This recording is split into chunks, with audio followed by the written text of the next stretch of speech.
Hi, my name is Haley Emerson. This is my funny persuasive speech. Here is my audience. Okay.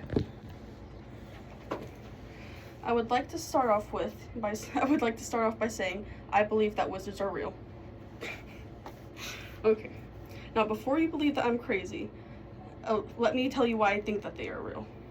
There are many unexplainable mysteries in the world. The only thing that could possibly explain all of it would be magic. Join me as we dive deeper into the questionable world of wizards while we talk about the crazy architecture, unreachable hideouts, and the truth that hides behind the fairy tales. I have been interested in magic since I was a kid. I started learning about the unexplainable mysteries of the world around the age of 10-ish. I've always wondered if they could be connected somehow. Now let's get into the humorous details of the crazy architecture, which I believe could have been created by wizards. This is so dumb. Okay. Crazy architecture. First, let's talk about the ancient pyramids. How could we have possibly built those? They didn't have the cranes or the machinery that we have nowadays. It must have been Egyptian wizards. And next off, how about the statues on Easter Island? How could we have made those? Humans aren't that smart. Let's be real, we're not. It must have been Polynesian wizards. They must have just waved their wand and bam, we have statues.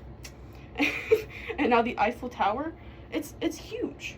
And made like, what, hundreds of years ago? How could we have made that? It must have been French wizards. They must have just waved their wand and the Eiffel Tower is born. I'm sorry. This is so dumb. Okay. With so many unthinkable architectural structures, how could normal humans possibly have built these?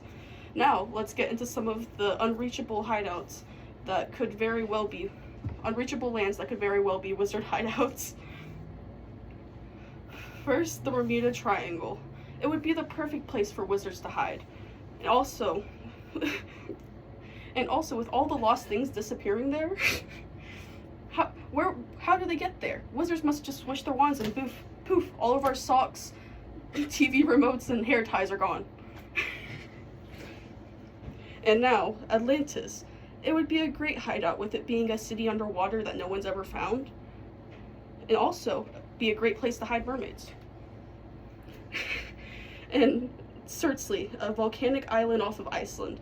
It would be the perfect place for wizards to hide out and also possibly train dragons. With it being remote and warm, it makes sense that the brave wizards that keep dragons would live there. With so many unreachable areas on the planet, the wizards could very well be hiding all of the magical creatures that we read about in fairy tales. For example, dragons. We already know that dinosaurs existed. Is it really that far-fetched to believe that dragons are real? They're pretty much just dinosaurs that breathe fire. And that we already have multiple places on the earth that would be the perfect place to hide them. And next up, mermaids. A good part of the sea has never been discovered, researched. So, for all we know, there could be tons of magical creatures hiding in the ocean, especially mermaids. And like I already said, Atlantis would be the perfect home for mermaids. Now, fairies. Fairies are so tiny, they could be very well hiding out in our fields of flowers or out in the forest. They would be the easiest to hide. With as many unexplained mysteries in the world as there is it really that unbelievable to imagine that there are wizards? As we navigate through the labyrinth of crazy mysteries and unexplained anomalies, let's not forget the humor of it all. Okay, I give up. That's it.